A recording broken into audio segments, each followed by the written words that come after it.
Hello, Comics Alternative fans. Before we start with the episode, we want to invite all of you to check out our Patreon campaign. That's right. Go to www.patreon.com/comicsalternative for more details. There you'll find more information about the campaign and the cool rewards levels we have. For as little as $1 a month, you can help us maintain good quality comics talk, and the more you contribute, the more perks you get. These include monthly podcast episodes exclusive to Patreon supporters, as well as the chance to help us choose which books we review on the show. So be sure to visit www.patreon.com/comicsalternative and become one of our proud podcast patrons. Yeah, and now on with the show. This is the Comics Alternative for young readers, discussing the best of 2015.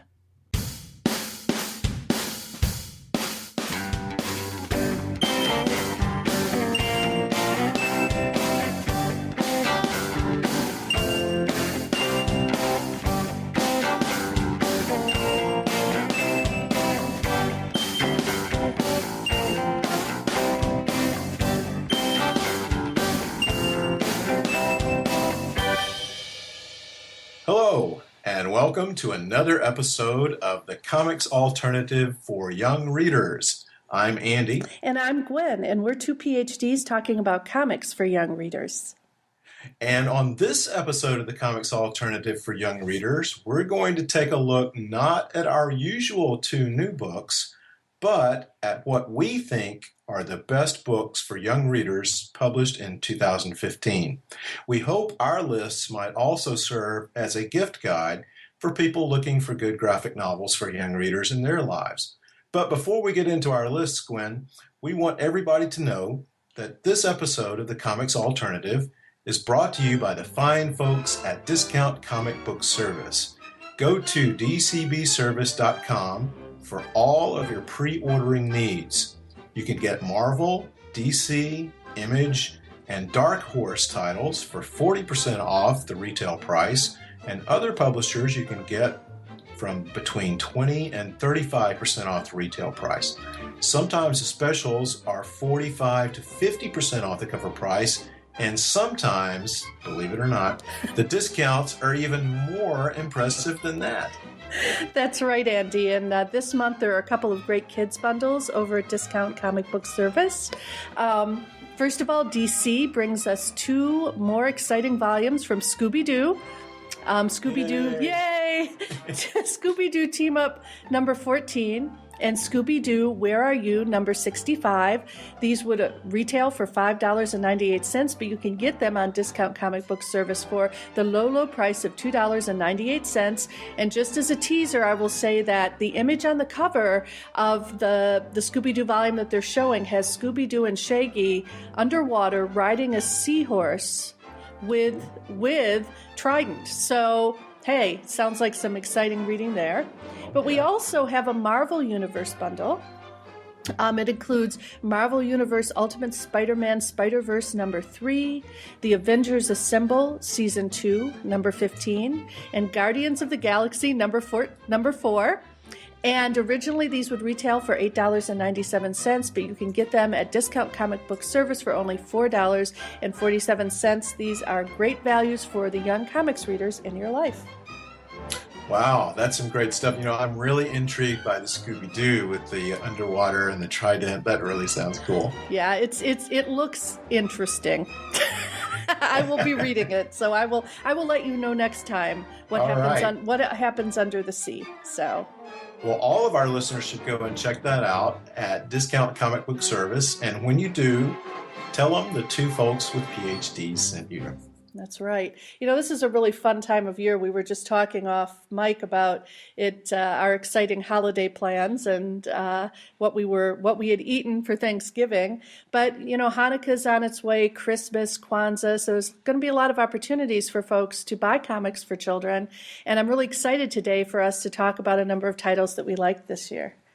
I really am too, Gwen. And, you know, before we get started, I have to make a confession. All right. It's Andy confession time. We're ready. Do you remember, I think we're roughly the same age, but do you remember when this book came out called The Book of Lists? Yes, I do actually. My cousin Brian, I think, really liked it. Yeah, I loved that book when it first came out, and I was in school and the library had it, so I would check it out all the time. And I still love those, and I think they still make them, but I don't think they're quite the same.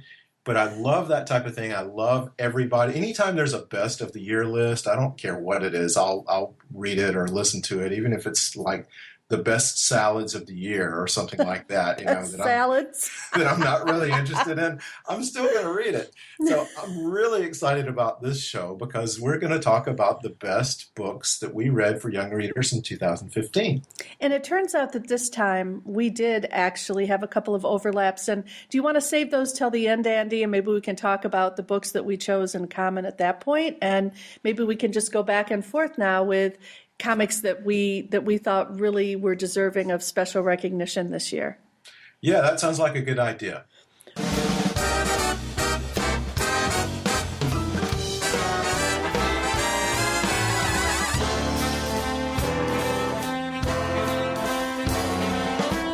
I have a little dreidel. I made it out of clay. And when it's dry and ready, then dreidel I shall play. Oh, dreidel, dreidel, dreidel, I made it out of clay. Oh, dreidel, dreidel, dreidel, now dreidel I shall play. Well, why don't you like lists so much? Let's start off with one of yours, okay? Okay, I'll be glad to do that. Now, I will say a couple of the books on my list we have discussed either in detail or briefly before. And the first book I want to talk about is a book that I recommended, I think it was last month, as kind of an extra. And this is the Astro Boy Omnibus Volume 1 by Osamu Tezuka. And this is published from Dark Horse, and it's a manga book. And if you've never read manga before, this is a really, really good place to start. And the premise of the book is, can a robot have a soul? A brilliant scientist who lost his own son decides to build a robot with nearly unlimited powers, yet retains the ability to discern between good and evil. These Astro Boy adventures might be decades old, but they really don't feel dated at all. They're just as fresh as when they first appeared. And again, Astro Boy is manga. It was actually the first manga to be adapted for animation many, many years ago. Interesting. And it's and when you read it, you can see why. It's just pure fun. And not only are the stories entertaining, but they're also contain a lot of depth in them. Mm-hmm. And Tezuka's artwork is just wonderfully brilliant in execution. It's a very approachable style. Again, if you are not familiar with manga, this is a very easy entry point. And Tezuka is not really known that much in America, but he should be. He's kind of the equivalent to Walt Disney here in Japan. I mean, he's that famous there.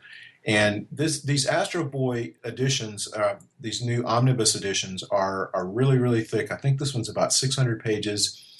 And again, if that seems like an awful lot, it really is a fast read and it's a fun read. Yeah, I liked his Kimba the White Lion, which I read a number of years ago at the suggestion of one of my friends when I was first starting to get interested in Japanese comics. And I love Astro Boy, the drawings in Astro Boy. I love the style.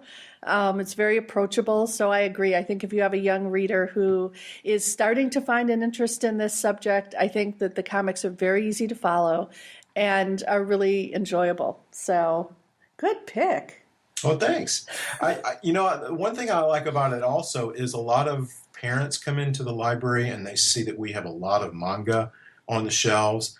And some of it gets a little bit, edgy, and they aren't really sure that they want their children to read it, especially if they're younger kids. But you can really be rest assured that Astro Boy is completely safe. The only violence in it is going to be like robot violence. And we all know robot violence is, not. Yeah, we all know that's all. Yeah, it's all make believe anyway. So Astro Boy is a really, really good book to pick up, and you don't have to worry about anything offensive. Well, I'll tell you what. I think my second or my number 2 on our list. We're not ranking them in order, but I'll pick one that is actually pretty close in terms of intended audience. And that's Jean Lewin Yang and Mike Holmes' Code Switchers Volume 1. No, sorry, Secret Coders Volume 1. I keep doing that. I should write a comic called Code Switchers Volume 1. But anyway, Secret Coders Volume 1. And it's a really sweet comic about a young girl who switches middle schools. And we all know that that can be a really difficult experience for kids. And she's sort of, in some ways, out of her depth. And she ends up sort of stumbling upon a mystery. And in fact, I would sort of equate this to a Scooby-Doo and Friends type setting and mystery. The school itself is depicted in sort of as being sort of a Gothic setting. There's a mysterious groundskeeper, sort of like the infamous lighthouse keepers in the Scooby-Doo series. And it's called Stately Academy, which I think is adorable. Mm-hmm. But basically, the founder of the school leaves clues for kids to try and solve. And this young girl not only sort of stumbles upon these clues, but then gets the help of a young man who is a basketball player and she kind of likes. And he understands coding and teaches her coding. And both of them then use that knowledge to solve mysteries. And I think there's going to be many more volumes in this series. It's drawn very well. Jean Lewin Yang is a great artist. The storyline is engaging, and it's very appropriate for kids age, say, 8 to 12. And at least that's the designation that First Second Books gives it. I found it to be a great, quick read. In fact, I'm going to teach it next semester. In my intermediate literature class, because I think my students will enjoy it. One of the things that we're learning is that even in their sort of leisure reading, students are encouraged to think about science and math in grade school. And I think that this will be a really great combination. When I finished reading the book, I myself wanted to learn more about coding. So I will say that if it could be interesting to me, it's probably going to be interesting to your kids. So. I'm glad you picked this because I read Code Switchers about a week ago. And, if I were to make like just a little bit longer list, this would definitely be on my list. This is such a fun book. And not only does it entertain, but as you said, it also has some teaching moments in it, but they're lots of fun. And it's kind of like some of those, maybe some of those older books that we might have read when we were kids. And there's a premise set up, and the book just kind of says, can you figure out what's going to happen? Not what's going to happen next, but can you figure out how to solve the puzzle? And Code Switchers is like that in some ways because it gives you really everything you need to know to solve the puzzles, but most of them I wasn't smart enough to figure out. Well, are you thinking of something like Encyclopedia Brown? It's kind of like Encyclopedia Brown. Yeah. I could never figure those out either. Oh, I loved those, though. Those were too. So much fun. And what's even funnier is the mystery of how we both keep on calling it the wrong thing.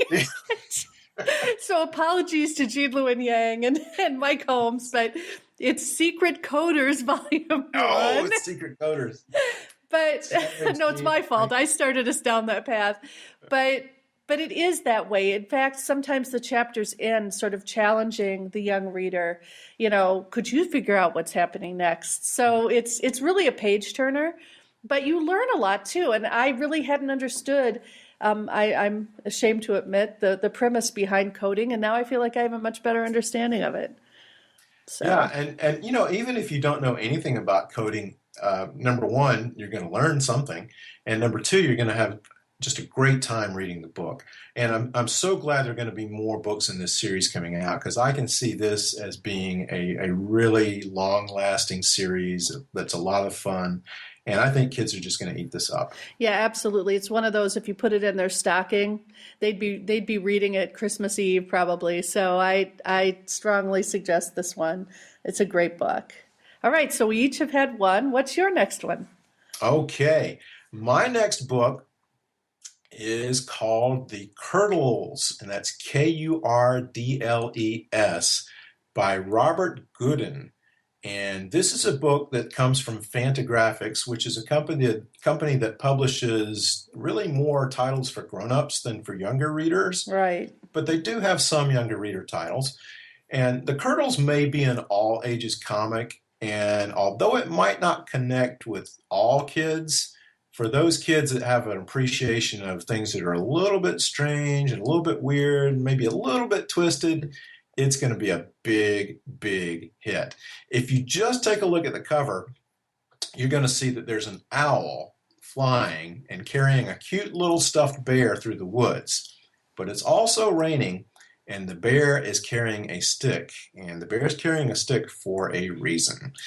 Actually, the bear's name is Sally. And Sally is a teddy bear, and she's having a really, really rough day as the book begins. Her owner is a brat of a little girl, and she is throwing a tantrum like you've never seen. And actually, she throws more than a tantrum. She throws Sally out of the car and on the way home. And poor Sally's left on the side of the road, and she discovers this strange group of animal characters in a place called Curdleton. And these characters include a unicorn, a scarecrow, an octopus, and their pet dog. And they would normally be glad to help Sally, but they've kind of got their own problems, the biggest being that their house is growing hair and eyes and a mouth. So you can tell that The Curdles is not your typical story, but it's wildly imaginative, it's vibrant and colorful without ever getting too cute or too sentimental. The artwork is really, really clear and wonderfully rendered, and the story is just expertly told. And again, The Curdles won't be for every young reader, but it might just be the thing for kids that are looking for something that's a little bit different. You know, I love this comic. It's so well drawn. And the way that the octopus especially is configured, the way that it stands on its legs, and it has this sort of hat on that all the dads when I was growing up wore hats like this. I don't know how to describe it. It's sort of like a tennis hat. Yeah. You know, and the unicorn is sort of wearing a black tee and jeans. So they have sort of a hipster vibe to them as well. Right. But it's also a really sweet comic that I think deals with how we treat each other in general.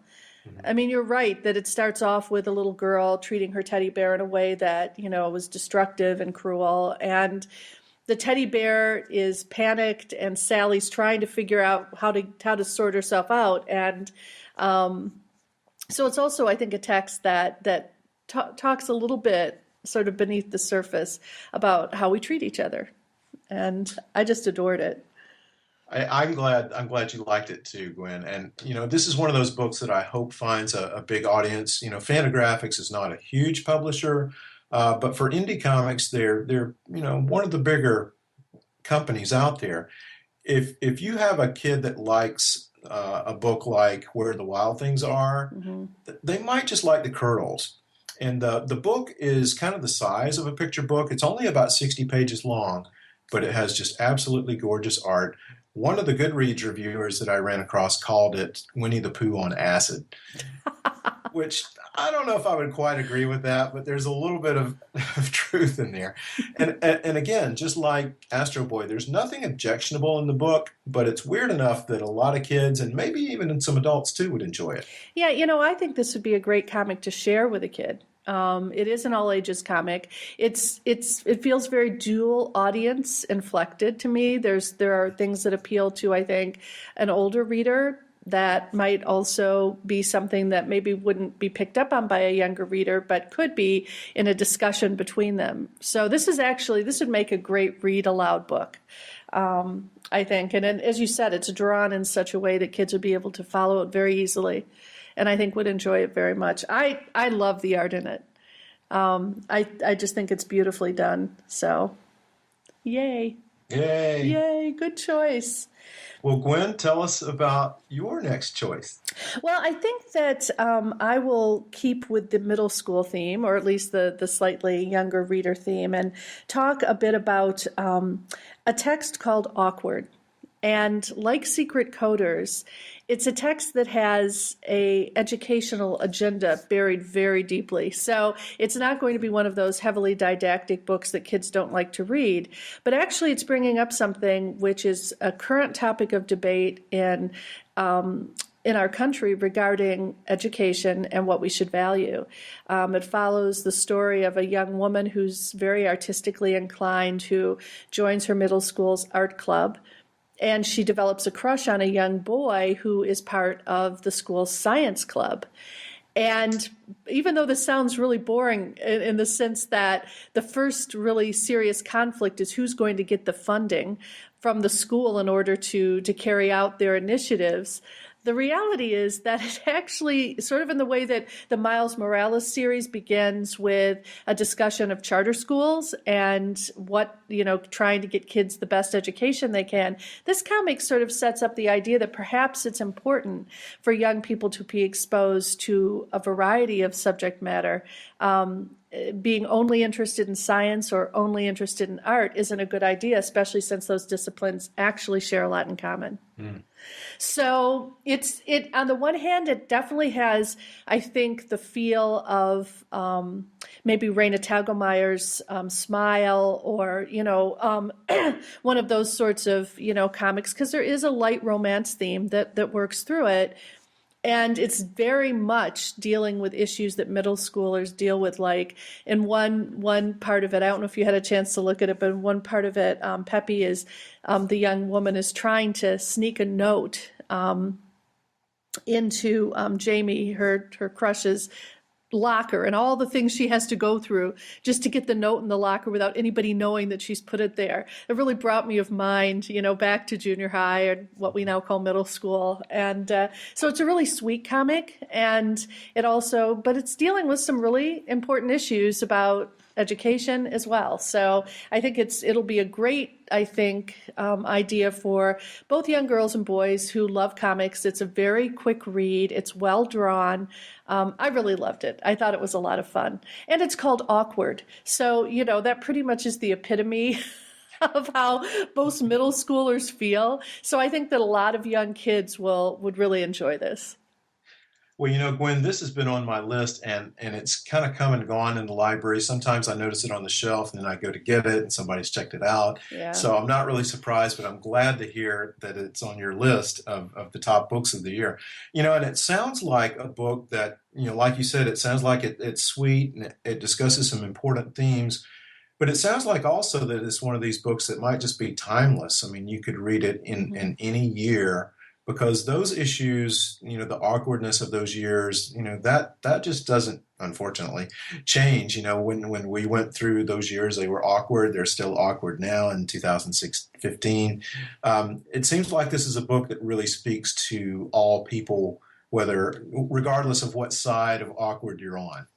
Yeah, absolutely. And there's a lot of humor in this. And the author, Svetlana Chomykova, has actually written a number of books for young readers, including a series called Night School. So I strongly sort of recommend parents looking into her as a possibility. Her comics are really well drawn. They're well conceived and well written. I just so enjoyed it. It was a lot of fun. It was like, when you... I love Raina Telgemeier, and there's nothing new from her right now. There won't be for another year. If you have youngsters at home who really like her work, then this is a sure fire positive thing for that Hanukkah celebration or Christmas celebration. I think kids would really like this book. So, yay! Yeah, that's a good point. Since there's not a Telgemeier book out right now, it sounds like this is a really, really good. Not a substitute, but another book kind of like that would keep readers going until the next one comes out. And you probably get a lot of this in the library, right? Of kids saying, I really liked this book, but I've read it 40 times. I need something new. And so I think this would be a good suggestion, because it has very much the same feel. Okay, good. So Awkward sounds like a winner. It is. Awkwardly, she says.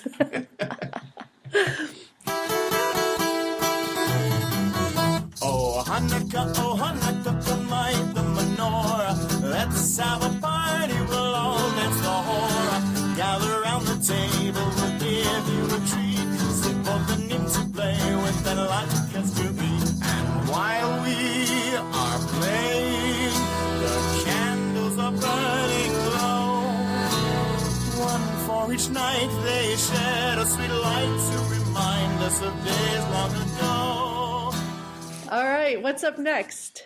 Okay, my next book is a book from Toon Graphics. And if listeners aren't familiar with Toon Graphics, this is I guess it's a division, Gwen, I forget which publisher, but it's a series of I guess they started out as easy reader books / graphic novels.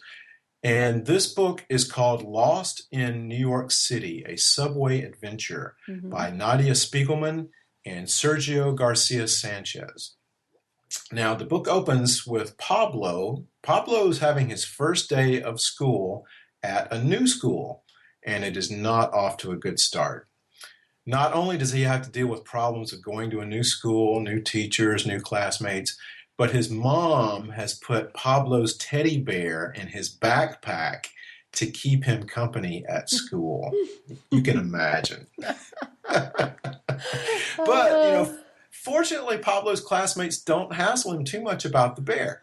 But one of his new classmates, a girl named Alicia, offers to act as Pablo's partner for the class trip to the Empire State Building. And Pablo's kind of he wants to be known as kind of a tough dude, independent guy. So he reluctantly accepts her help, feeling that he doesn't really need anybody's help. But when he chooses the wrong subway train, he wonders if he's ever going to rejoin his class again. Lost in New York City, a Subway Adventure, is one of those books that you've been waiting for, that you probably didn't realize you've been waiting for. And not only is it a good adventure with just incredible art and the colors are spectacular, but it's also a great teaching tool, but it never gets pedantic. And the creators give enough of the history and workings of the subway to be interesting and integral to the plot without ever overdoing it. And there's more about the subway, if you want to learn about that, in the back of the book. The thing that I was really concerned about was this book might have a really, really narrow reach, but I hope it gets a broader reach and it will be read by kids and adults who've never even been to New York City. When you publish a book, you certainly don't want to risk alienating people who might not think it's for them. Mm-hmm. But with a book like this, the lessons and implications can be applied to being a new person in any new place, any new environment. And once you understand the basic structure and rules of any new environment, you're going to become comfortable with it. And this book does a great job of that. So I look forward to any of the other places that Spiegelman and Sanchez will take us. And by the way, Nadia Spiegelman is the daughter of Art Spiegelman of Mouse fame and plenty of other great books too. Yes, and actually, it just so happens that this week I've been doing some work on Toon Graphics. It actually was founded in 2008 by Francois Mouly and Art Spiegelman to promote both sort of reissuing classic children's comics, and they have that Toon Treasury that came out, but also encouraging new voices, including apparently Nadia, in terms of coming up with really artistically beautiful, aesthetically lovely comics, but that also have sort of an educative purpose. And this is a great comic. As a kid, I used to visit New York City all the time with my parents because it's where my dad grew up. And I was so fascinated with maps and with the subway. And for someone who grew up in a town that just had a bus system, and it was a very simple one, I really hadn't had to rely on public transportation. And learning all of the different lines and the maps and the city streets, et cetera, was exciting for me as a kid. I would have loved this book. So if you have kids who enjoy this sort of thing, especially, I was a total map geek as a kid. I loved maps. I loved adventure like this. I think that, your child will really enjoy it. And actually, it's listed by the publisher as being appropriate for grades 4 through 7.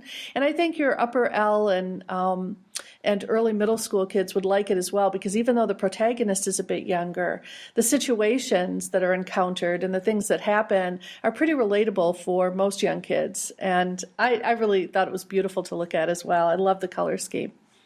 Yeah, So. it's a wonderful book, and like I said, I really think this is a good book for introducing kids to the concept that, you may be hesitant to try something new or go to a new place, but there's usually somebody there that's willing to help you out. And, this book has a really good message, and, and one of actually several, and one of them is, you really don't need to fear something that's unknown, because you're going to get through it, and you're going to be fine. And if you have somebody that's going to help you, all the better.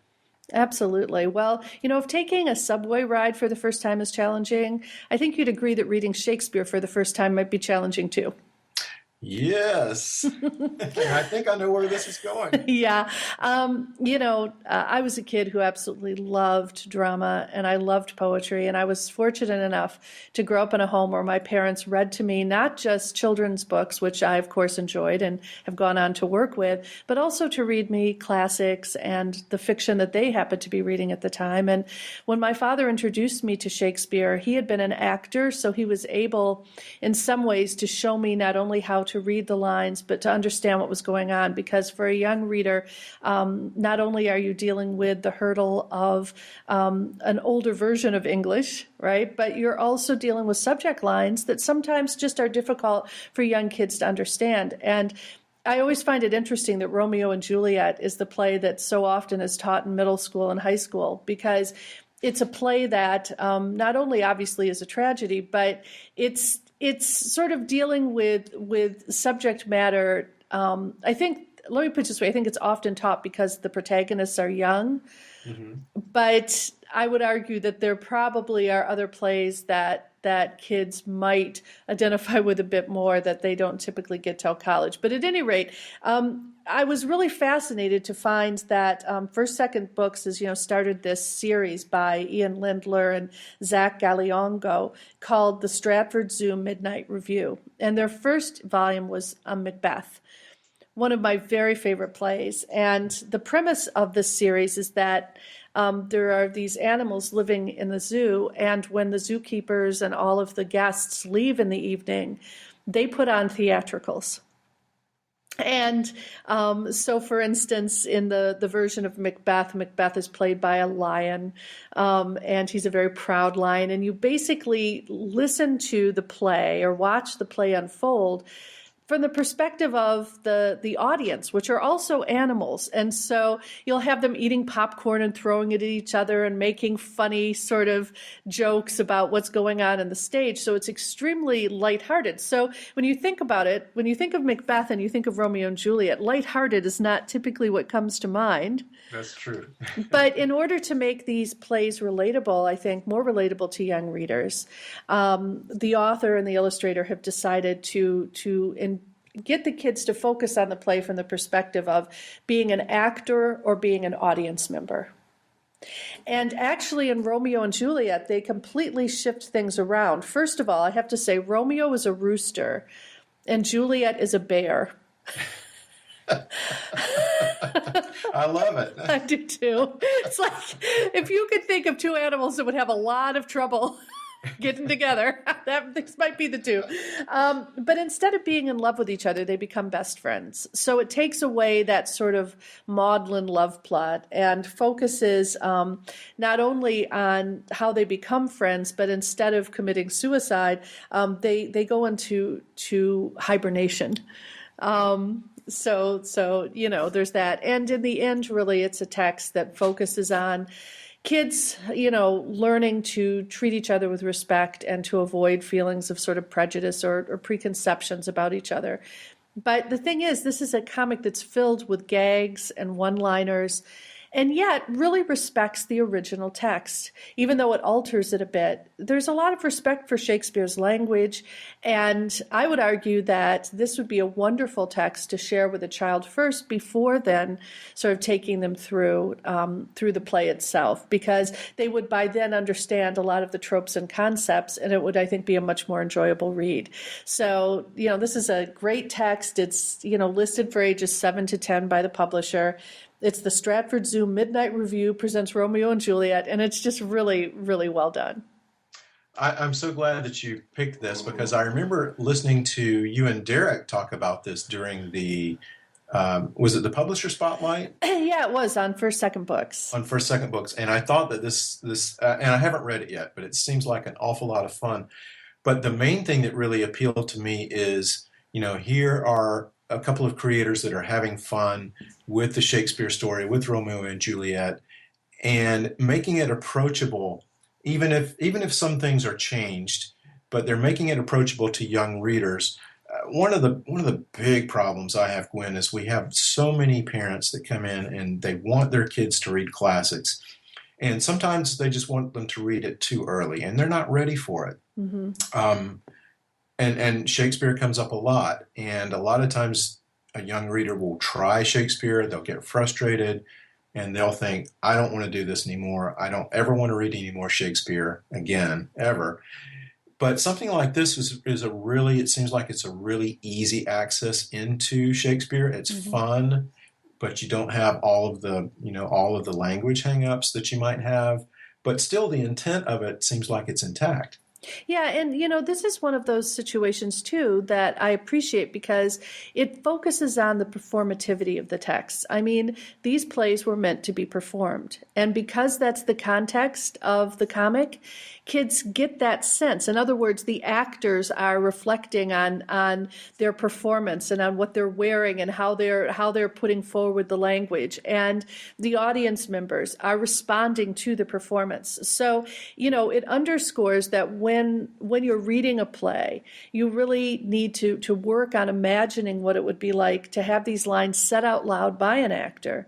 And I think this text paves the way for children to recognize that when they're reading a play, they can utilize their own imagination, to sort of see how it would unfold for them. And so I think it's in many ways a very multimodal text, and one that I think encourages kids to maybe be a bit more brave about approaching a difficult text and beginning to rely on their own imagination to work through something that is challenging to them.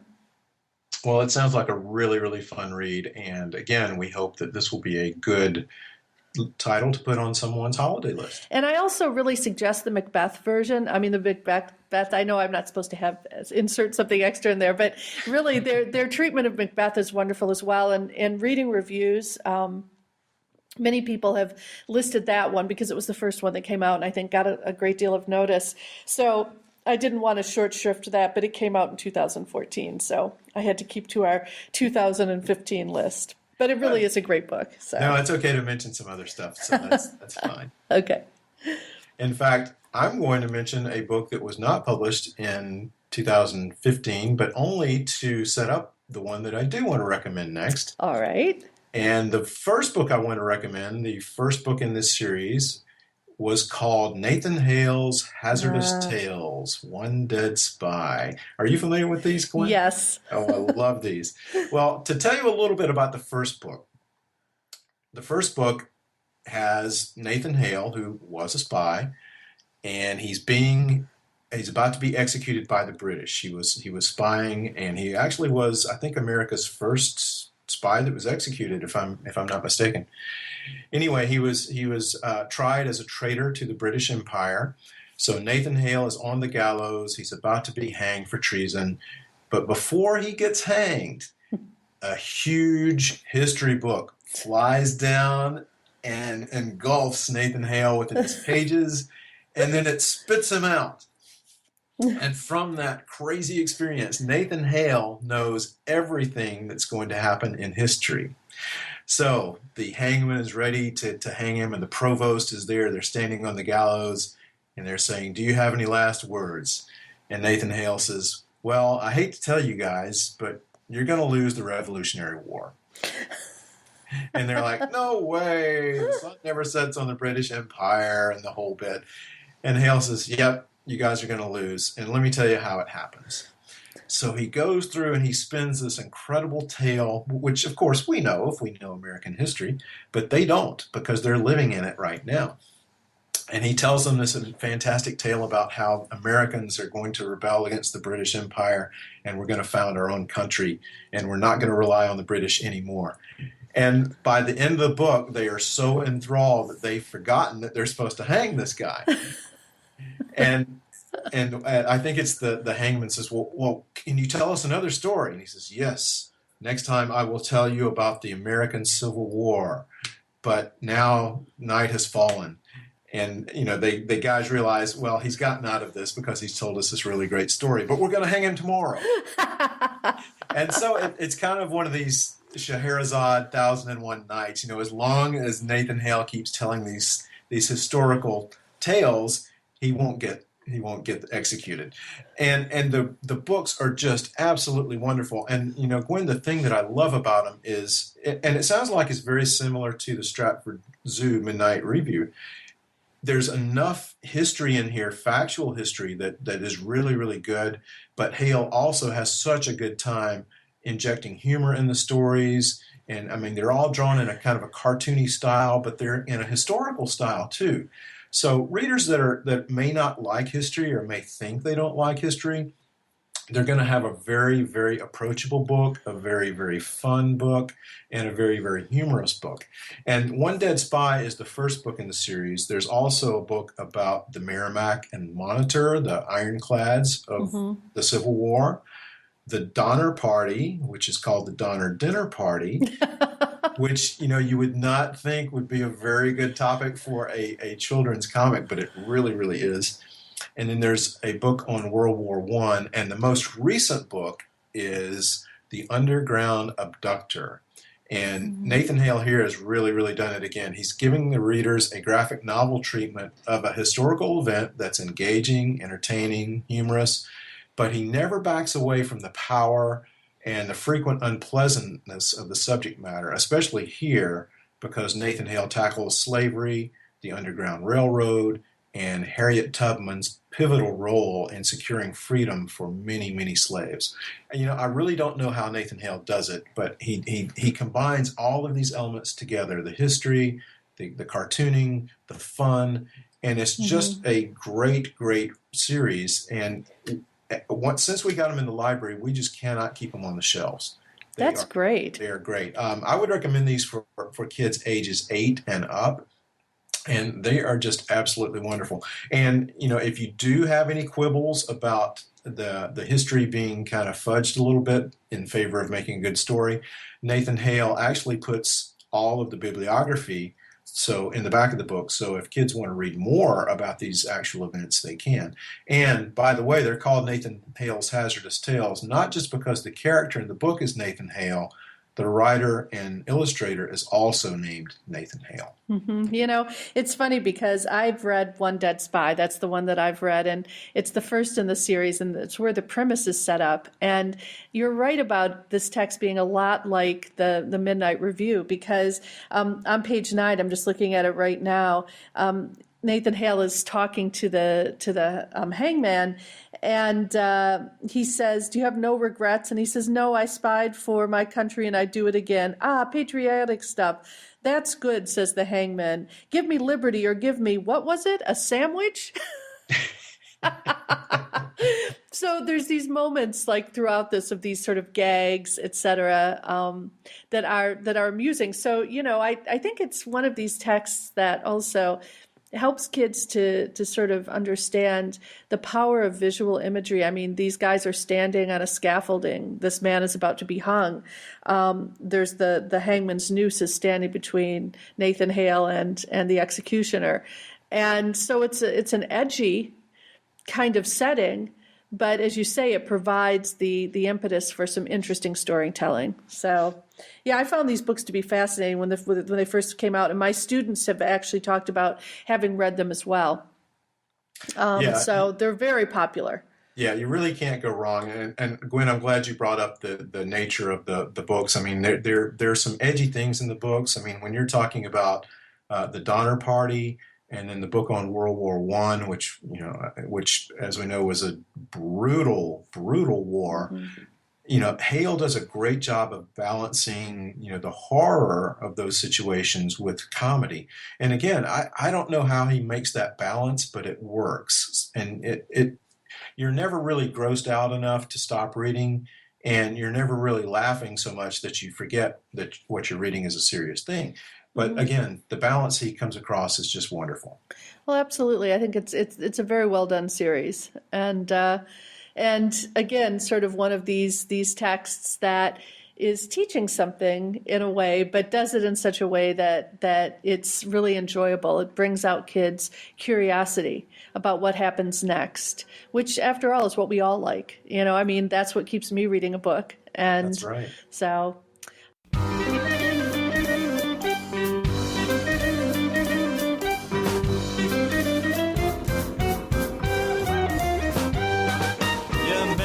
חנוכה, חנוכת מקדשנו, בגיל ובשמחה ממלאים את ליבנו. All right, well, moving right along. I want to be careful because I don't want to touch on anything that we both haven't picked, because I know we're going to do that at the end. So I think I'll move over to another text that is dealing with history, but in this case it's memoir. And it's John Lewis's biography that he has, or autobiography I should say, that he has written with Andrew Aden and Nate Powell. The series is called March. March Book 1 came out a couple years ago and dealt with John Lewis's early years, growing up sort of in the rural poor, the son of sharecroppers, and sort of his dawning understanding of the inequities in his life and his desire to do something about them. Our readers will certainly, our listeners will know that John Lewis ended up being a very instrumental figure in SNCC, which was, the Student Nonviolent Coordinating Committee, and also was one of the speakers at the March on Washington in 1963. And ultimately became a representative in the House of Representatives, a role that he still holds today. And March Book 1 won just about every award that a book could win. Nate Powell is an amazing illustrator, and the text premise is that we join Representative Lewis on January 20th, 2009, the day that Barack Obama was inaugurated into the presidency, becoming the first African-American president. And basically the story deals with not only Lewis's experiences on that day, but how that day leads him to think back to other key times in his life and in the fight for social justice. Because when he was a young boy, no one would have believed that an African-American man could become president of the United States. And so Lewis, sort of deals with the road to that and how, in the part that he played in that. So March Book 2 basically begins in 1960. And shows sort of Lewis in college, sort of devoting himself to social justice and to what, to this day, he calls good trouble, which is agitating for social change and for, decency and justice, and that sometimes there's trouble that's worth getting into. And it takes him up through the speech that he gave in 1963 during the March on Washington, and in a way deals with the complexity of the sort of civil rights movement. I think a lot of times kids will only get maybe 3 or 4 paragraphs in a history book about the civil rights movement, and they tend to view it in very monolithic terms because that's how it's expressed to them. So they may have heard of Martin Luther King Jr., or they may have heard of Malcolm X, or they may have even heard of John Lewis, but there's, I think, this impression that's given off that that it was a very cohesive movement and that everyone was exactly on the same page. What this text does is it complicates that. It shows that as in every human endeavor, there's a lot of complexity that goes on behind the scenes. And Lewis himself was far more radicalized than many of the cohort that he came up with. And what's really interesting is towards the end of the text, you learn that he was asked to give a speech that was somewhat different than the one that he had written. And then what Lewis does is he provides readers at the end with the original draft of his speech, so that you can get a sense of what he wanted to say in its totality. And that's the only part of the text that really deviates from the comics format. but it brings, to me, it brought the whole situation to life. And there's a wonderful section about the authors that sort of talks about their experience working together. And it's just really a truly beautiful work. It's just an amazing contribution to American history and to comics memoir. And I strongly recommend it. In terms of readership, it's suggested ages 9 and up. Grades 9 and up. But honestly, I think that younger readers would enjoy this comic as well. Powell is a very sophisticated comics creator. So sometimes, it does take a little bit of work to understand some of the techniques that he's using with his drawing. But this would be a great, I think, gift to give to even a younger child and maybe read it with them.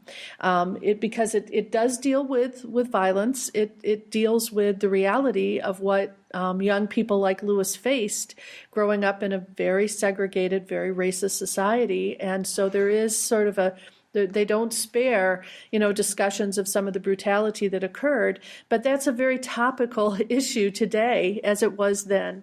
And so I think that there'd be many young readers who would very much appreciate this context, and maybe it would give them a clear understanding of how these same debates are still going on in our culture today.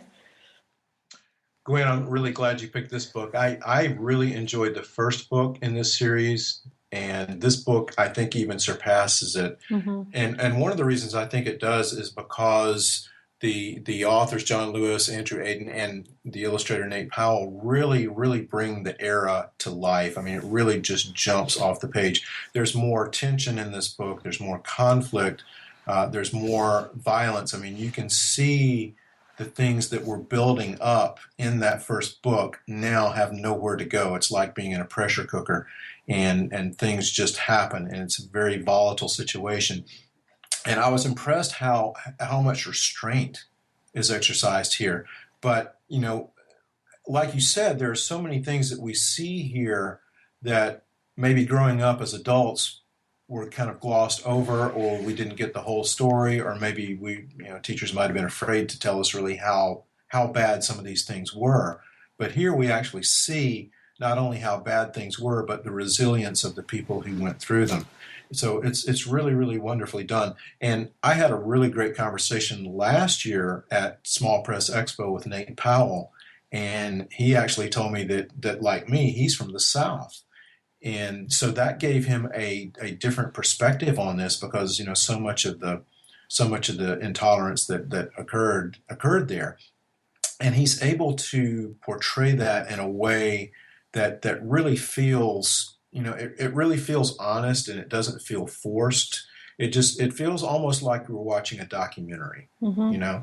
And so this work is just an incredible work. I can't wait for the third book to come out, and we will have all three. And this is going to be, I think, one of the huge graphic novel events of the past 10 years easily. Mm-hmm. Powell is actually inking the third book right now, and he's shared a couple of very quick images on his Facebook page, and so it's really exciting to sort of see this coming to fruition. And Lewis had a lot of choices about whom he could choose to illustrate his life history, and I think he made a good choice in Powell. Powell is very sensitive to the material and has really taken a lot of time to work with Aden and Lewis on the research and the background to get the details to the level of specificity. But one thing I'll say about Powell as well is he's one of the best, I think, comics creators in terms of page layout. Mm-hmm. And it's very sophisticated, the way that he uses black, white, and gray palette. It's a limited palette in some ways, but he finds a way of conveying, for instance, characters' fear by the use of a very dark black background, and then these sort of panels that almost look like little glowing windows into the story, and you can just feel the tension based on the drawing. Powell is a very sophisticated comics creator, and he's brought all of his talents to bear on this project. I really strongly recommend it to readers. I think it's a beautiful book, and as you said, book 3 will be coming out next year. year. And it's a trilogy that I know is being used, and I know that both these books are being used in classrooms now.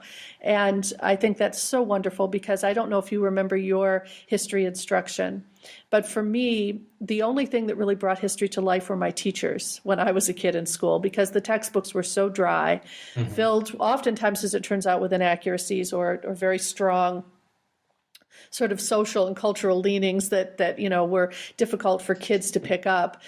And so it wasn't always the material that made me interested in history. It was the way that it was presented by my teachers. But this is a text that these texts are amazing, and I'm really glad that they're being used in classrooms. But they also would make a great gift for a young reader. It's a beautiful set of texts. So Definitely. Well, Gwen, we're getting close to the home stretch, so we'll just take a second and catch our breath here. Okay. Lots of comics goodness today. So. Lots of comics goodness. Okay, so we're going to roll right ahead and get the next few going. And it looks like we have a few more. We both, I think, have at least a couple more picks each. And then we have a couple of ones that are in common. Right. So I am going to mention a book that I also mentioned, I believe it was last month when we were talking about the extras. And this is a book called Oyster War by Ben Toll. And Ben Toll also has written a really, really good book about Amelia Earhart, which came out, I think, about 5 years ago, called This Broad Ocean. I would also highly recommend that one if you're want to find out some of his other work. And if you're an Amelia Earhart fan, definitely. Oyster War, it just doesn't get much better than pirates on the Chesapeake Bay in the 19th century. Fighting, adventure. But this is not your typical pirate adventure, because these pirates are all about disrupting the oyster trade in the Chesapeake Bay, not just for wrecking the trade, but for themselves. They're really after something else besides wrecking the oyster trade. They're after something that could give them unlimited power. And it's all here. There's an engaging story. There's wonderful characters. The artwork is just spectacular. And the coloring, you just have to get the book yourself to see how wonderful the coloring is. Toll's hardcover print edition of this, which was originally a webcomic, but the hardcover edition is just such a beautiful package. It's like one of those oversized European comics albums. It's a big book, and it's a really, really handsome book. And it's a book that readers of just about any age can pick up and enjoy. I would say, definitely ages 10 and up, maybe even a little bit younger than that. But anybody that enjoys not only a good pirate story, but just a good adventure, they are really going to have a great, great time with this book. And the only problem is when it's over, they're going to wish there was more. Yeah, I'd heard, you talked about it last time, and so I haven't had a chance to read it, but I did thumb through it, and it's beautifully drawn, and it's sort of one of those niche moments in history that, is fascinating, but then you get sort of that other sort of element of the fantastic, and it makes it a really rollicking read, I can tell. I'm looking forward to reading it myself. So. It's a lot of fun, and where I live, which is near the Chesapeake Bay, anything having to do with the Chesapeake Bay around here is going to be super popular with kids and parents. So I'm hoping that it finds a good audience, not just here where I live, but everywhere. It's just a great, great story. Well, along those lines of sort of magical realism, my next pick is a phenomenally popular one. It's Lumberjanes, and I'm discussing today Volume 1, which collects I think the first 4 issues of this very popular trade comic from Boom Comics. It's written by Noelle Stevenson and Grace Ellis, drawn by Brooke Allen and Shannon Waters. And it has been just about the biggest thing in young adult literature this year. It's a text that follows the adventures of a number of young women, Jo, April, May, Molly, and Ripley. And as it says in the cover, they are 5 rad, butt-kicking best pals determined to have an awesome summer together. And they're collected, they've collected themselves at, I'm going to try and say this correctly, but Ms. Quinzella, Thwisquins, Pinnaquil, Thistle, Crumpets, Camp for Hardcore Lady Types.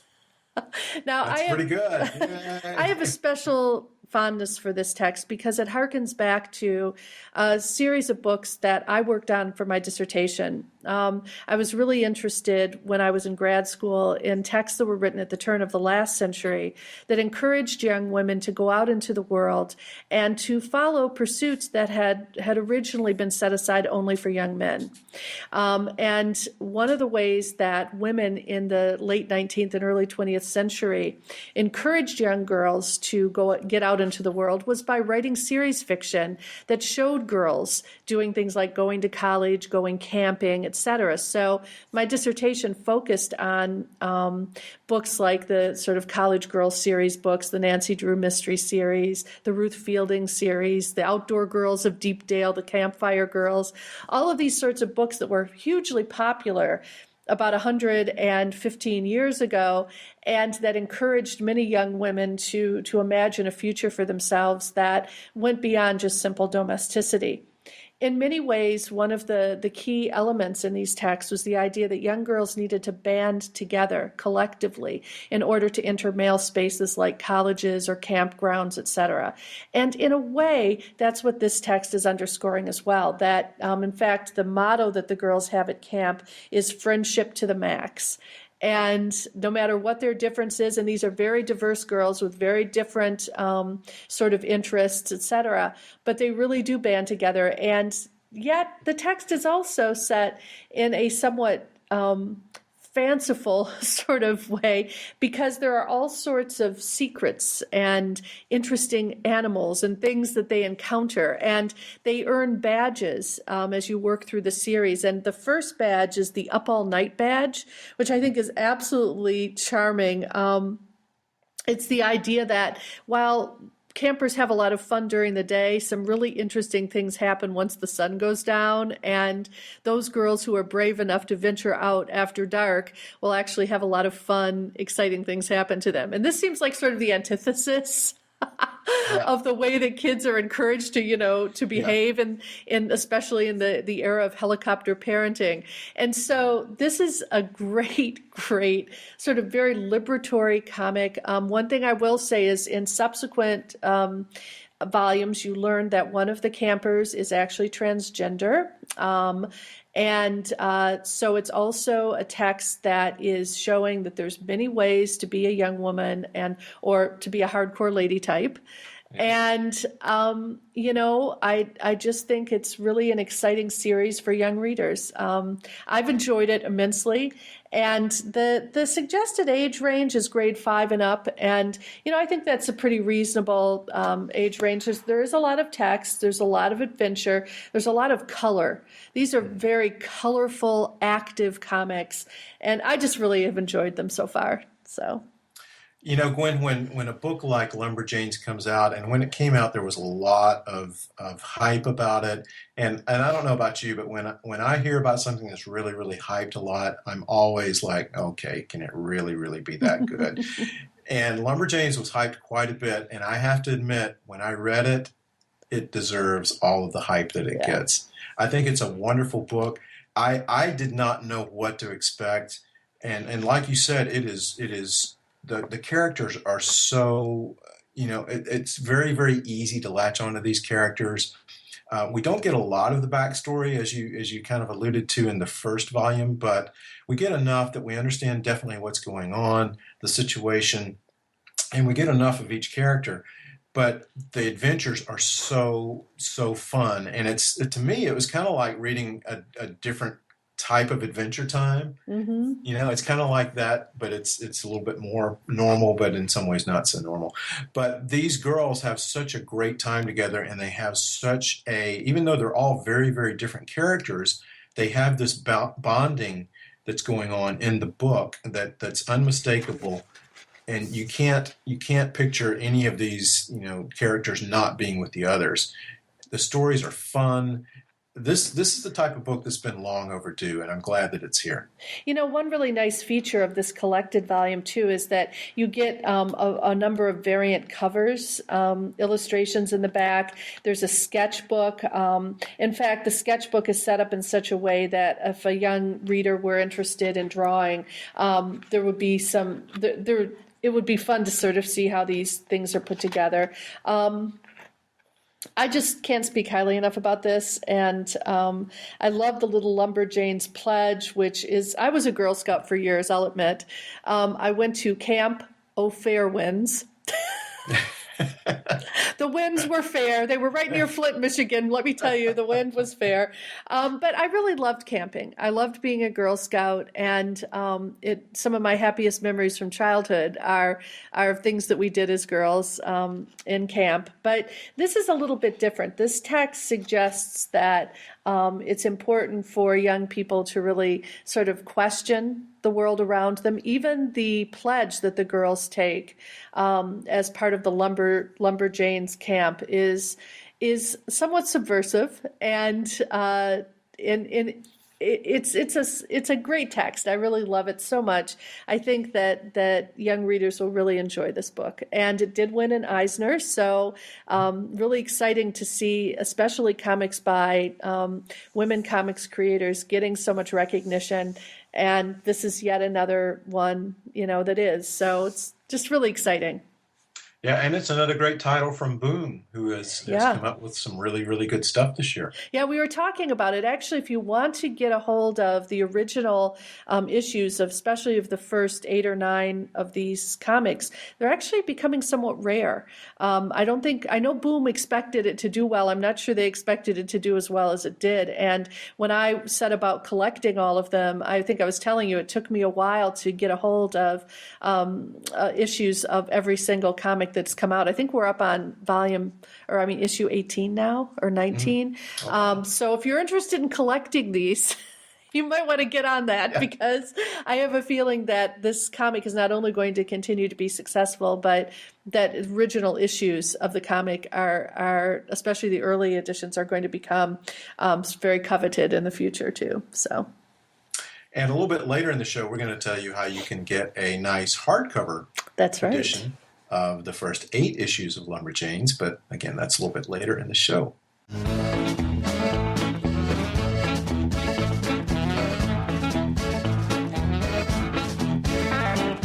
How many candles do I light? Happy, joyous Hanukkah. 8 are the candles you should light for happy, joyous Hanukkah. 8 are the nights of Hanukkah. Happy, joyous Hanukkah. All right. Well, I think you have one more that is your pick, and then we have our picks in common, right? Right. And my last pick is actually another book about girls. And this one was kind of a nice surprise. I didn't really know it was coming out. And actually a coworker put it in my hands and said, I think you're going to like this. And she was right. The title is Roller Girl by Victoria Jameson. And this is about a 12-year-old girl named Astrid and Astrid's friend, Nicole. And they've always done everything together. They've been best friends. Everything they do is together. But when Astrid begins to develop a love for the roller derby, Nicole just is not interested at all. In fact, it seems that no one is interested in the roller derby except Astrid. Nobody else in her school even, has any kind of whiff of interest in the roller derby. But Astrid decides that she is going to pursue the roller derby as a career. And so she goes all out, and she's really not good at it. I mean, really not good. I think roller derby is an acquired skill, though, to be fair. It really is. I have a good friend who does it, and listening to watching her Facebook posts over the months that it took her to become proficient, I think there's a steep learning curve. There is. Literally. There is, and you fall down an awful lot. And Astrid falls down an awful lot, but she also develops a lot of friendships within the roller derby community.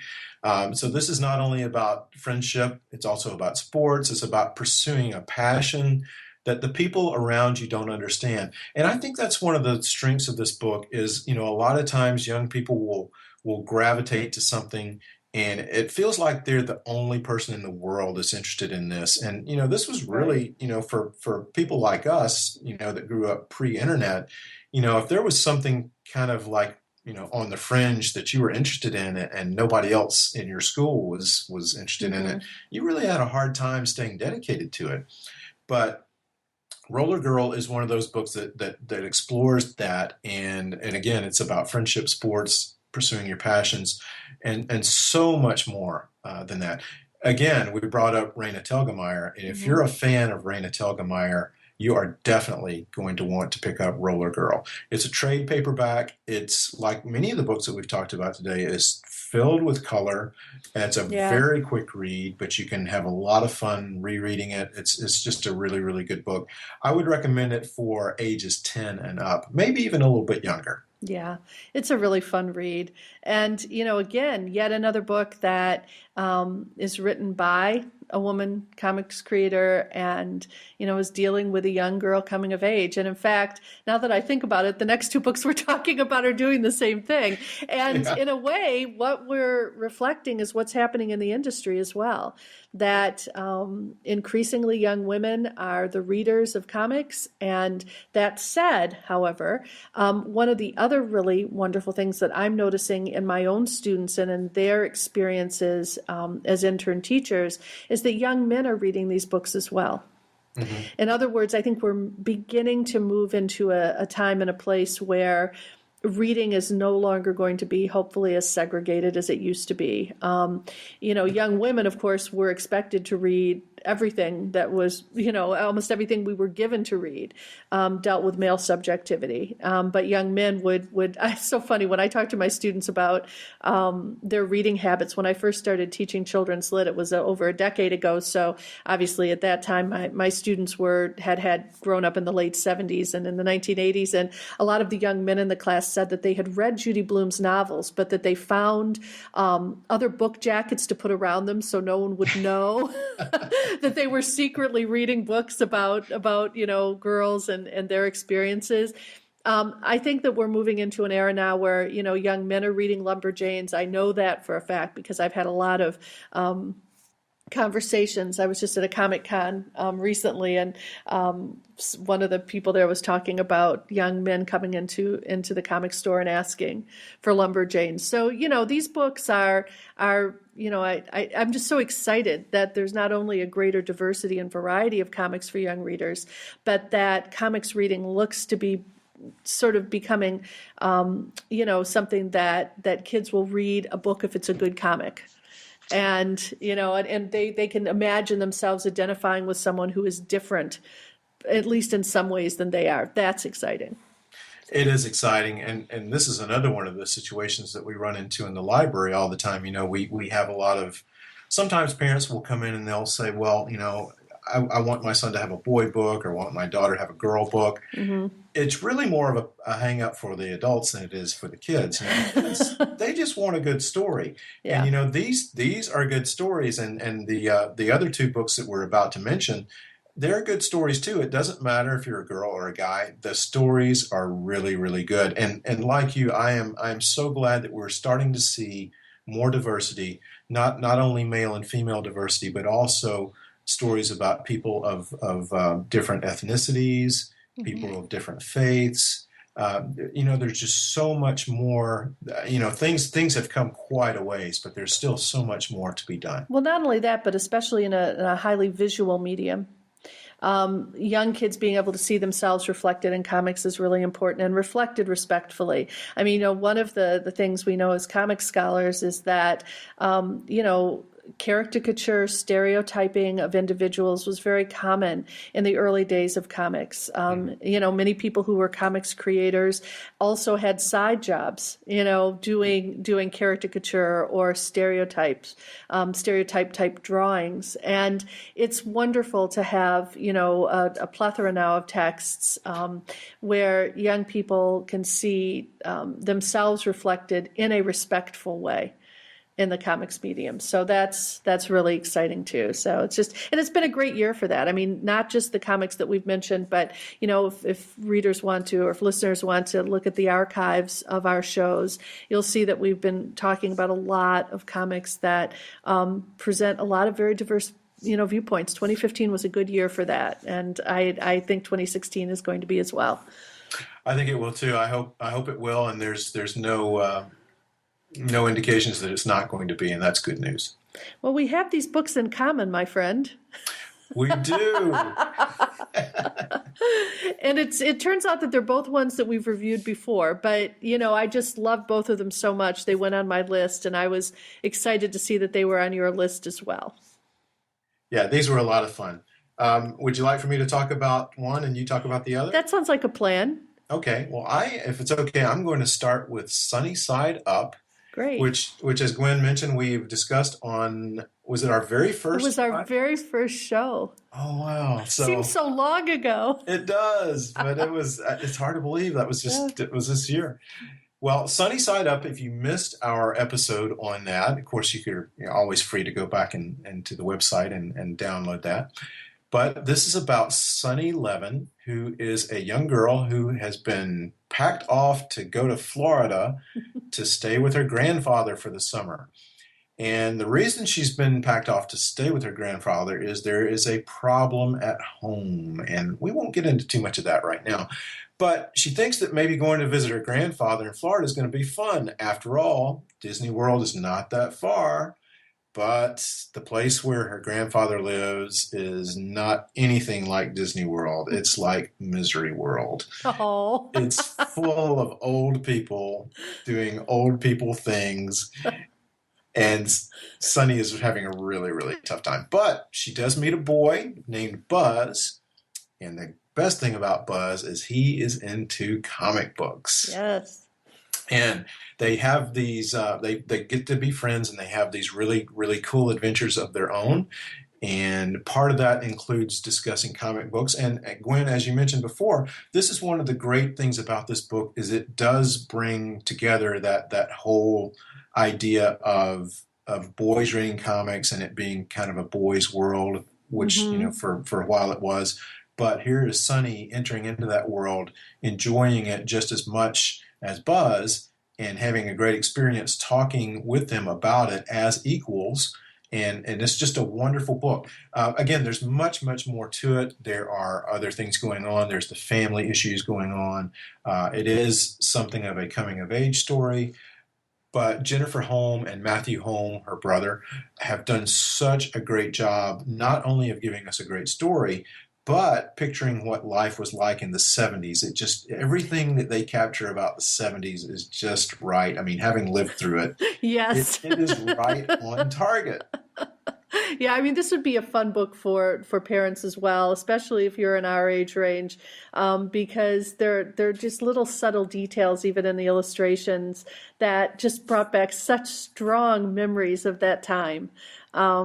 And, another thing that I really enjoyed about the text is that Buzz's father is also a comic book collector, and he mentions that he immigrated to the United States, how comics in some ways helped him to hone his language skills and to understand the culture. So there's ways in which comics are shown to be not only sort of a great unifier of people, but as you alluded to, in some ways, Sunny learns to face the problems that she and her family are dealing with courage, and she gets a sense for what courage can be like by reading comics. And so it's this text is many things. One of them is a love letter to comics. And so for those of you who want to make sure that your young readers have the proper appreciation for comics, this is a really great choice. But it's also beautifully written, and It does something very well that we talked about in our previous show, and that the problems that are happening in Sunny's family are serious in nature. And they're handled respectfully, but also because Sunny is a younger, grade school child, but she's about, I think, she's in sixth grade, I think, or right around that age. She doesn't fully understand the sort of what's going on in the family, and the reader's never really given that information as well. In other words, the text is focalized through Sunny, and it's realistic in that respect. There's some things that we just don't fully get when we're 10 or 11 years old about the things that grown-ups are dealing with. And I think that this text is actually quite realistic in its depiction of the way that kids can still try and piece together what's going on the best way they can. No one's purposefully trying to leave Sunny out of the loop. It's just that there's some things that are happening that she has to work through and understand on her own, and I think that's done very realistically. Yeah, me too.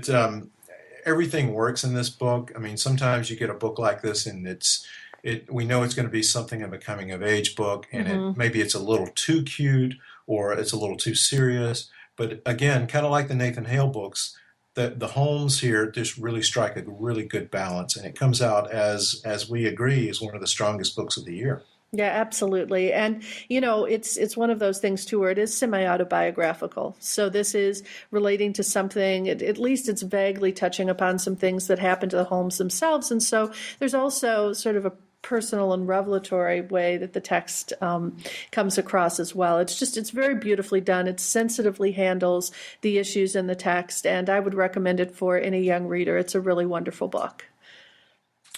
Definitely. All right, so that brings us to our last book on our list. Last book. Oh, boy, this has gone by quickly. It has. Well, this book was one that we talked about last time, and it is hands down probably my favorite comic of the year. It's Barry Deutsch's third volume in the Hereville series called How Mirka Caught a Fish. And I love this book not only because it's exciting and it's a real page-turner in terms of plot, but it's beautifully drawn. And of the folks who are currently drawing children's comics, Barry Deutsch is right up there when it comes to being so technically sound. His comics are not only a joy to read, but the way that he structures even just the page, at the level of the page, is just so well done. So it's a wonderful text. Mirka, if you're not familiar with her, she's an 11-year-old Orthodox Jewish girl who's growing up in rural Iowa, and she has a deep desire to fight dragons and to go on adventures. But her reality is that on a daily basis, she's expected to do chores, to do well in school. She comes from a large family. Her mother has passed away, and she's being raised by her father and her stepmother, Fruma. And I know this is going to sound sort of funny, but this is probably one of the best stepmother-stepdaughter relationships I've ever seen portrayed in any text. Yeah. Fruma is not the stereotypical stepmother. She's a sensitive, kind woman who, however, has to sometimes, give Mirka some strong suggestion because Mirka has a tendency to get into trouble. But in this text, I think Mirka herself, really you see her developing as a person, and she begins to exhibit empathy for others, including her stepmother. And so it definitely has that sense of coming of age. But as you mentioned with Sunny Side Up, there's a lot of humor and adventure that balances the narrative out nicely. So I can't recommend this text strongly enough. There's magical realism. There's a bit of fantasy. If you're fans of the series, you'll know that in the first volume, we're introduced to a very interesting troll. And I'll just say that he reappears, and in an amazing way. Yeah. So I know, Andy, you really like this one too.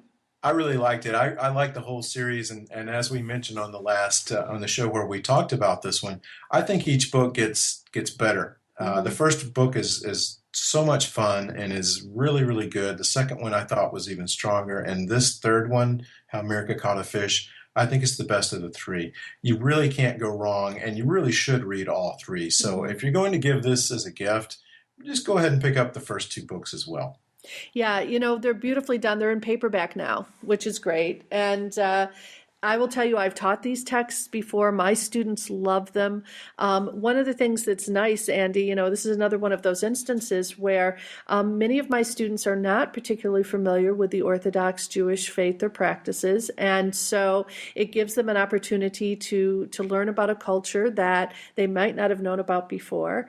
And it does it in a respectful and thorough way. In fact, these books have been very highly reviewed, not only in the mainstream press, but also by many Jewish weeklies and sort of newspaper reviews have been very positive about these books as well. And Barry Deutsch is just an all-around wonderful human being who is very interested in putting forward strong female protagonists in his work, and also in many ways sort of humanizing figures who in fairy tales and fantasy sometimes are dehumanized. And that includes middle-aged women who very often are the villains. I was just teaching the Paddington Bear movie, which came out last year. It's a great film. But my students were noticing that yet again, sort of there's the Cruella de Vil type evil woman in this text injected into the film, though never appearing in Michael Bond's original Paddington Bear series. But very often, especially middle-aged women, don't get a particularly generous portrayal in children's fantasy texts. This is an instance where you have a wide range of characters of different ages and backgrounds with whom Mirka interacts, and there's some mystery in this book. But I agree with you. While you wouldn't technically have had to read the first two books to understand what's going on in this comic, why not? I mean, they're all so wonderful. They're quick reads. They're beautifully done. And I'm so excited because I do believe this is meant to be an 8-part series.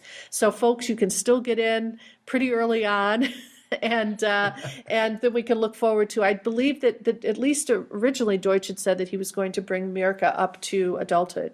So I think a lot of excitement awaits us in the volumes that will be coming in the next few years. That is definitely good news.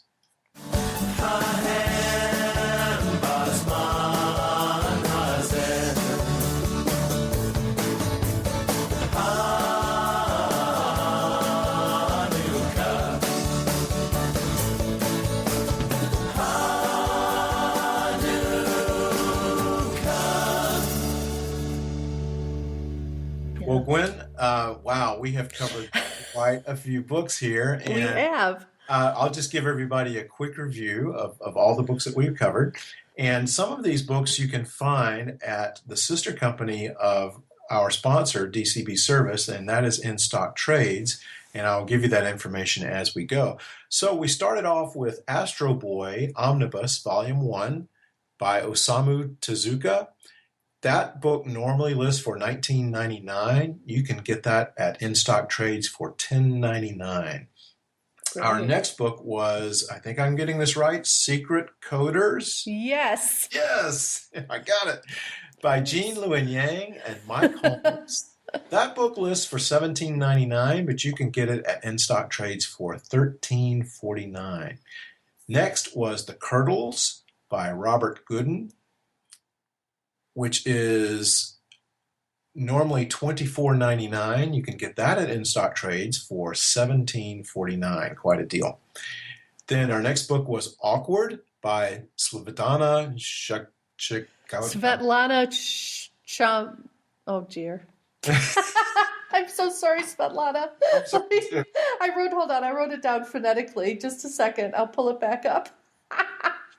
Poor Svetlana. While she's finding that, you can get that book instead of the normal $11 price range. You can get it at In Stock Trades for $8.25. It's Svetlana Chamakova, and her name is awesomely spelled. It's Chmakova.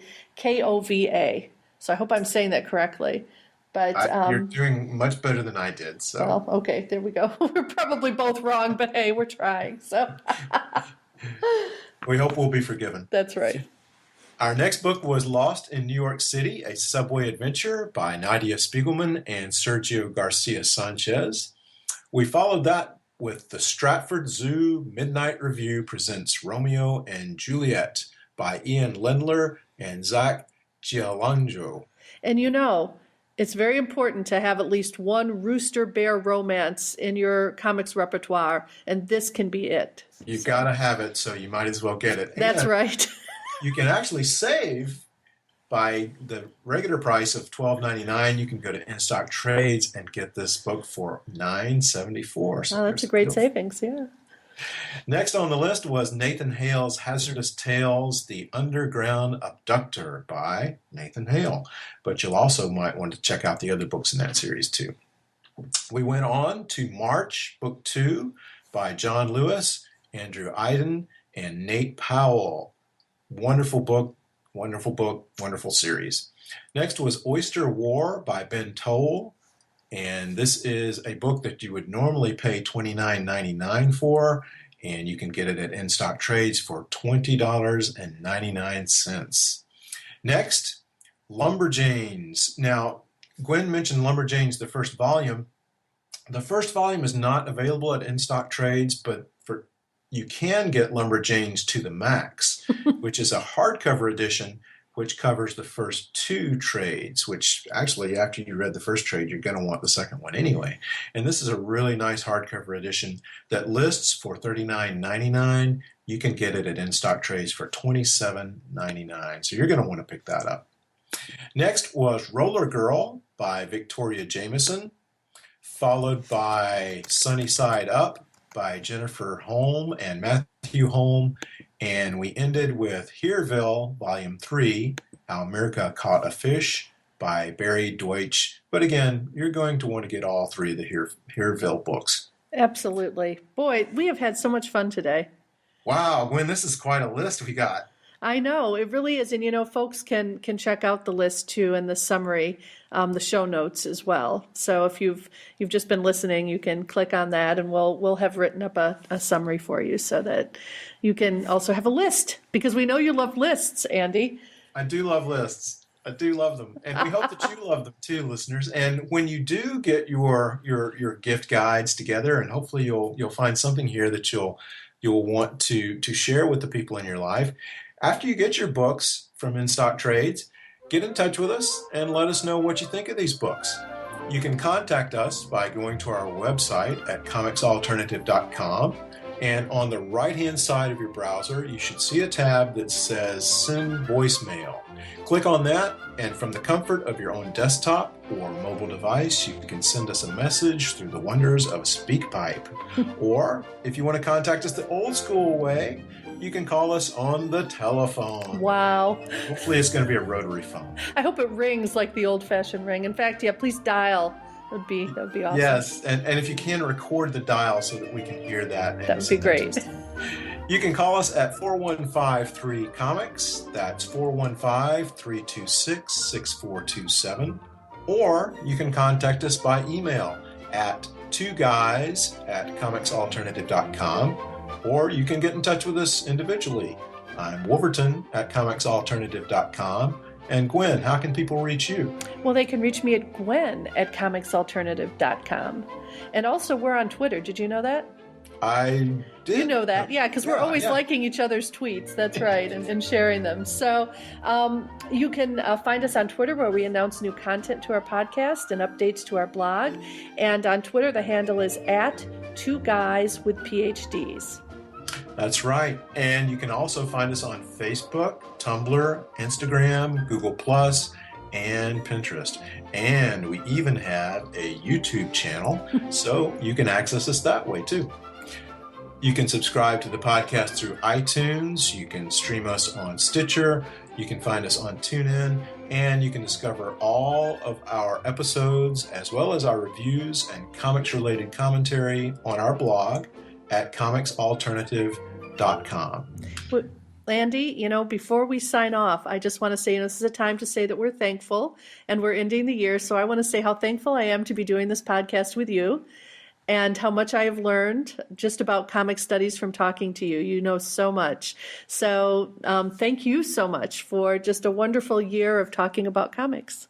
Well, Gwen, I'd like to thank you too, because if you think I know anything, I guess do. maybe I have you fooled. No, and our listeners would not agree with that either. So, Well, I certainly appreciate the knowledge that you bring, especially from the academic field, and working with students, and that you're right there on the front lines. I mean, I'm in the library. I guess I'm kind of on the front lines, but you are too, because you're teaching the people that are going to go out in the world, and hopefully are going to promote the wonderful world of comics that we love so much. Right, and we've got to thank our friends Derek and Andy at Two Guys with PhDs for the comics alternative in general, with all the wonderful podcasts, but also for allowing us to do this, because it's just been a great deal of fun, and we want to wish all of our listeners too a very happy holiday season and a very happy new year, when we will be coming back with more comic suggestions. That's right, we will. So until next time, I'm Andy. And I'm Gwen. See you next time. See ya. Well, I have a little dreidel, I made it out of clay, and when it's dry and ready, the dreidel I shall play. Oh, dreidel, dreidel, dreidel, I made it out of clay, and when it's dry and ready, then dreidel I will play. It has a lovely body, with legs so short and thin, and when it gets all tired, it drops and I will win. Oh, dreidel,